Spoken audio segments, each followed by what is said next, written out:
दास बोल में हम आज विषय लेकर आए हैं ऐसे एनजीओज का जो विदेश से धन लेते हैं, देश के खिलाफ काम में लिप्त है और फिर भी टीम अन्ना के लोग उनको लोकपाल के दायरे में लाने के पक्ष में नहीं है। अन्ना ने इस विषय पर अपनी स्थिति स्पष्ट नहीं की है, इसलिए हम देश भर के लोगों को कह रहे हैं कि अन्ना इस कार्यक्रम को देख रहे हैं, आप अपनी राय अन्ना को दीजिए। देश भर के लोगों की राय भी यहां पर आ रही है। कुछ कॉलर हमारे साथ जुड़े हैं, हम उनकी भी राय लेंगे और आपको दिखाएंगे कि बाबा रामदेव भी इस विषय पर क्या कहते हैं। पहले कैसे मध्य प्रदेश से किशोर दुबे सिंह जिले से बोल रहा हूँ। मैं चाहता हूँ कि बोलते रहिए आप। हेलो, मैं चाहता हूँ कि अन्ना जी और उनकी टीम और एवं सरकार दोनों मजबूत लोकपाल चाहती है, तो अन्ना जी की टीम एवं उनके सदस्यों को जो सरकार कह रही है कि जो उनके संस्थाएं हैं उनको लोकायुक्त लोकपाल द्वारा आना चाहिए, एवं सरकार को चाहिए कि जो लोकपाल के दायरे में अन्ना के जो विचार उनको लाए और अन्ना की टीम को चाहिए सरकार के विचार उनको लेने को लाए, जिससे हमारी जनता की भलाई होगी एवं दोनों के विचार से हमारे यहाँ लोकायुक्त और लोकपाल संयुक्त बनेगा। धन्यवाद। हम यहाँ पर आपको दिखाते हैं बाबा रामदेव इस विषय पर क्या कहते हैं, खास करके फॉरेन फंडिंग या विदेशी धन या विदेशी आर्थिक मदद। इस विषय पर बाबा ने बड़े तीखे शब्दों में अपनी बात को रखा। देखिए, दुनिया में और देश में अच्छे लोगों को भी पुरस्कार दिए जाते हैं, नहीं तो उन पुरस्कारों का मतलब नहीं रहे। और भारत के अंदर जो तथाकथित एनजीओ चल रहे हैं और वो एनजीओ के लोग कभी कभी देशभक्ति का लिबास ओढ़ करके देश के लोगों को धोखा देने की कोशिश करते हैं। जिन लोगों को फोर्ड फाउंडेशन की ओर से देख लेना, इनकी अपने इनकी औकात पता लग जाएगी। जिन लोगों को फोर्ड फाउंडेशन की ओर से विदेशी जो बड़े बड़े संस्थाएं जो बना रखी है उनकी ओर से फंडिंग मिल रही है, फोर्ड फंडिंग से फोर्ड से नहीं मिल रही फंडिंग, सीआईए फोर्ड को करता है, फोर्ड उसको करता है। जो लोग जो एनजीओ अमेरिका से संचालित संस्थाओं से फंडिंग ले रहे हैं वो देश के लिए काम नहीं कर रहे, वो अमेरिका के लिए काम कर रहे हैं। ये बहुत बड़ी सच्चाई मैं आपके सामने रख रहा हूं, इसके पीछे बड़े राज हैं, आप लोगों को पता भी नहीं चलता ये कहां से क्या खेल चल रहा है। ये आईएसआई जैसे पाकिस्तान की संस्था है वैसे ही अमेरिकी संस्था फोर्ड फाउंडेशन को अमेरिका में मदद देती है और वो चोला बदल कर या यूं कहे कि मनी लॉन्ड्रिंग कर कर उसको व्हाइट पैसे में तब्दील कर कर एनजीओ को दुनिया भर में देते हैं। अमेरिका अपनी धाक दुनिया भर में बनाए रखने के लिए दुनिया के कई प्रकार के एनजीओ नुमा नाटक को अंजाम देता है और ये नाटकों का ड्रामा या पार्ट भारत में और कई देशों में खेला जाता है। जिन देशों में खेला जाता है उन देशों ने कड़े कड़े कानून इस विषय के लिए बनाए और कई देशों में तो ये पैसे लेना बैन भी कर दिया है। लेकिन भारत में अभी तक इस विषय पर चर्चा ही नहीं हो रही है। जो भी चर्चा हो रही है वो बहुत दबी जुबान में हो रही है, क्योंकि पैसे लेने वाले भी बहुत प्रभावी हैं और पैसे देने वाले भी बहुत प्रभावी है। भारत के कुछ टीवी चैनलों पर भी इसका आरोप है। आज हमारे पास उनके बारे में पुख्ता जानकारी नहीं है, इसलिए हम उनका नाम लेकर यहां उल्लेख नहीं करेंगे, लेकिन जल्दी ही हम उस जानकारी को पूरा जुटाकर आगे उस विषय पर भी कार्यक्रम करेंगे। कुछ और कॉलर हैं, उनके पास चलते हैं। मैं ये कह रहा हूँ कि जो भी ये एनजीओ है ये सभी ये लोकपाल के दायरे में आने चाहिए। अगर प्रधानमंत्री को ये कह रहे हैं कि लोकपाल के दायरे में लाना चाहिए तो एनजीओ का प्रधानमंत्री से ऊपर हो गई कि जिसको हम लोकपाल के दायरे में नहीं ले रहे हैं। बिल्कुल, धन्यवाद।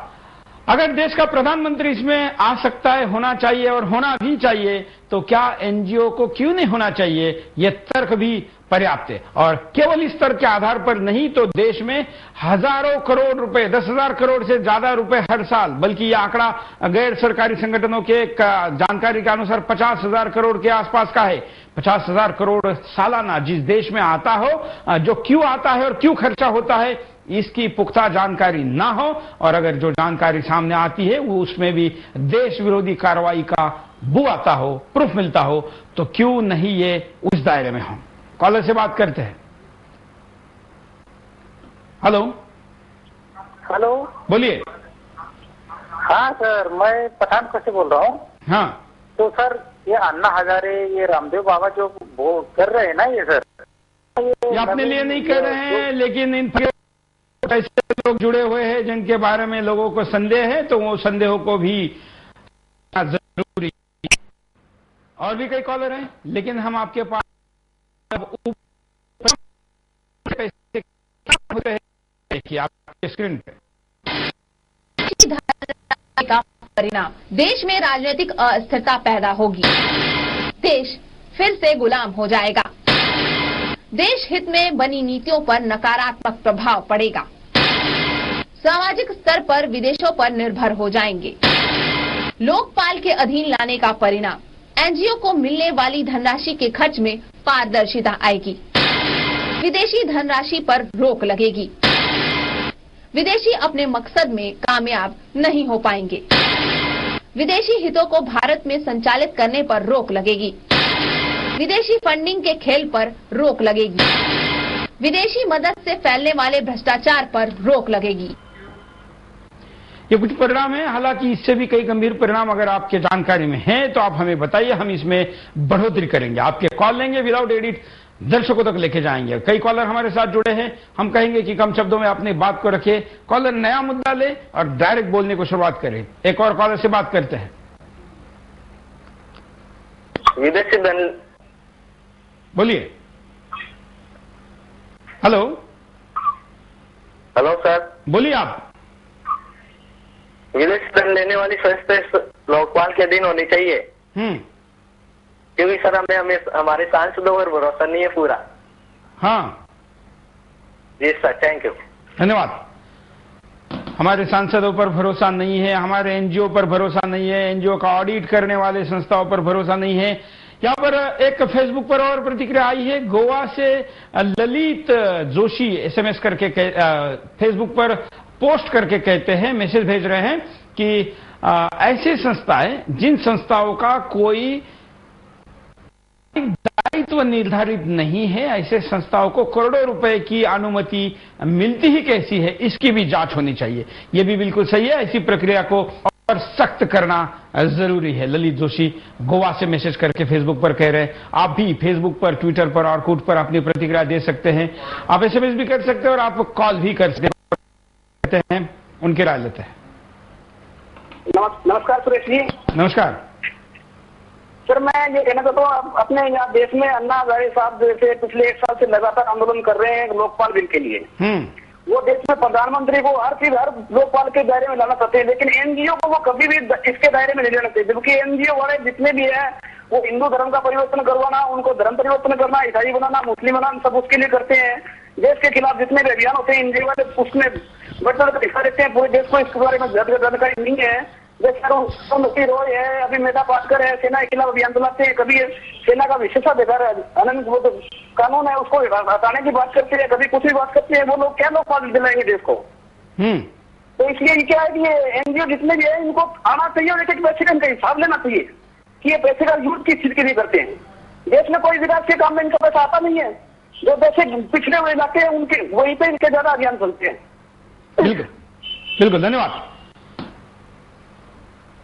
आप स्क्रीन पर परिणाम देख रहे हैं, हम आपके सामने अब और भी कुछ तथ्य लेकर आएंगे। बाबा रामदेव की और एक बाइट भी आपको दिखाएंगे।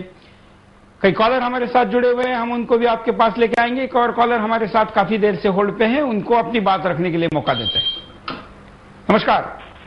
नमस्कार, बोलिए। क्या लोकपाल के दायरे में एनजीओ होना चाहिए?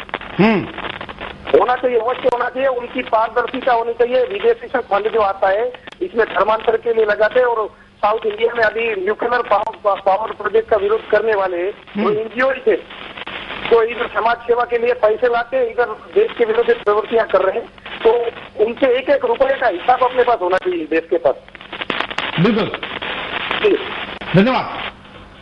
पुणे से प्रकाश कर रहे हैं कि एनजीओ, खास करके भारत में जो एनजीओ काम करती है, उनको अपना हर पैसे का खर्च ई बैंकिंग से करने की कंपल्शन होनी चाहिए और उनके हर पैसे का हिसाब उनको रोजाना अपने वेबसाइट पर अपडेट करना चाहिए। ऐसे में सामाजिक संस्था या सूचना के अधिकार पर काम करने वाले लोग उस वेबसाइट के ऊपर से जानकारी भी ले पाएंगे और रोजाना इसमें होने वाले फ्रॉड को स्क्रीन पर डालने के डर से एनजीओ भी कुछ मात्रा में डर जाएंगे। यह अच्छा सुझाव है और पुणे से अक्सर ऐसे सॉफ्टवेयर का उपयोग करने के लिए सुझाव आते रहते हैं। टैक्स चोरी के मामले में भी पिछले दिनों पुणे के एक ग्रुप ने भारत सरकार को आह्वान किया था कि हम आपको एक ऐसा सॉफ्टवेयर बना के देंगे जिससे कि 18 गुना आप टैक्स की वसूली कर पाएंगे केवल उस सॉफ्टवेयर के उपयोग के आधार पर। हमने वो रिक्वेस्ट भारत सरकार को दी है और ये जो रिक्वेस्ट है ये भी हम भारत सरकार और टीम अन्ना तक जरूर पहुंचाएंगे। हालांकि यार टीम अन्ना कहना गलत है, अन्ना तक पहुंचाना होगा, क्योंकि टीम अन्ना और अन्ना के विचारों में इस विषय में भेद है, फर्क है, अंतर है। एक और कॉलर से बात करते हैं। नमस्कार। नमस्कार। बोलिए जी, ये जो हो रहा है विदेश का पैसा जो आ रहा है इसके अंदर हमारी गलती है सर। हम हिंदू एकत्रित नहीं हो रहे हैं आंदोलन के लिए। सबसे पहले हिंदू एकत्रित होना चाहिए। हेलो। हाँ, और ये बात केवल हिंदू वालों की नहीं है, ये तो देश से हर व्यक्ति से जुड़ी हुई बात है। नहीं, तो सर धर्मांतर जो हो रहा है ये हिंदुओं के खिलाफ हो रहा है सर। बिल्कुल, ये समझिए। इस देश में तो धर्मांतरण होगा तो बहुसंख्यकों का ही होगा, और बहुसंख्यक हिंदू है तो नेचुरली उसका सबसे ज्यादा नुकसान हिंदुओं को ही होगा। यहाँ पर और एक फेसबुक पर प्रतिक्रिया आई है वॉशिंगटन डीसी से, अमेरिका से। शरद मिश्रा ऐसे फेसबुक पर अपनी प्रतिक्रिया में कहते हैं कि जो भारतीय लोग यहाँ से भारतीय संस्थाओं को पैसे भेजते हैं उसको विदेशी धन नहीं कहना चाहिए, बल्कि भारतीयों ने भारतीय संस्थाओं को भेजा जाने वाला धन कहना चाहिए। ये बिल्कुल दुरुस्त सूचना है, लेकिन ये अमाउंट बहुत छोटी है और ये अमाउंट ज्यादातर पर्सनल रिलेशन में आती है और ऐसी अमाउंट का देश के हित में उपयोग होता है, ये भी मानते हैं।